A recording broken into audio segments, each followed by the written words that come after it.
తెలంగాణ రాష్ట్ర వ్యాప్తంగా రాష్ట్ర అధ్యక్షులు పిల్లి సుధాకర్ గారి ఆదేశాల మేరకు జాతీయ మాలమానాడుగా 119 నియోజకవర్గాలలో ఎమ్మెల్యే కార్యాలయాల ముందు నిరసన ధర్నా కార్యక్రమం చేపట్టడం జరిగింది.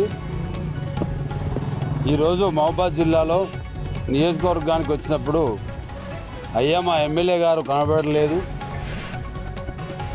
మేము మా నిరసన చెప్పుకోవడానికి కనీసం వినతి పత్రం ఇవ్వడానికి కూడా మా ఎమ్మెల్యే గారు అందుబాటులో లేకపోవడం మా దురదృష్టకరం. అయితే ఈ రాష్ట్ర ప్రభుత్వం ఏదైతే క్రియాశీలకాత్మకమైన నిర్ణయం తీసుకుందో ఏబీసీ వర్గీకరణ, అందులో మాలలకు తీరని అన్యాయం జరిగింది.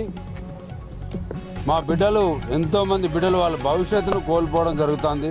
డాక్టర్ బాబాసాహెబ్ అంబేద్కర్ గారు ఇచ్చిన మాకు ఆ భిక్షను, ఆ రిజర్వేషన్ ఫలితాలను కనీసం మా పిల్లలు నోచుకోకపోవడం చాలా విచారకరం.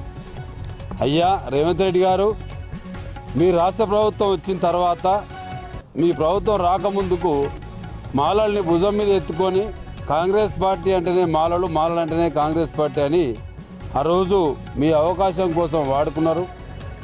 ఈరోజు గద్దెనెక్కిన తర్వాత మమ్మల్ని సంవత్సరం లోపే మీరు మమ్మల్ని నిర్వీర్యం చేసే ప్రయత్నం చేస్తున్నారు.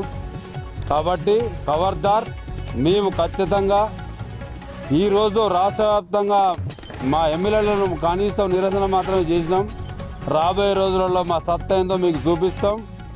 ఖచ్చితంగా రాబోయే రోజులలో జాతీయ మాలమానాడుగా ప్రతి మాల కార్యకర్త అందరూ కూడా స్వచ్ఛందంగా పాల్గొని మీ స్థానిక సంస్థలలో ఖచ్చితంగా మేము ప్రతి ఒక్క అడుగున ఎదుర్కొని మా నిరసన వ్యక్తం చేస్తాం.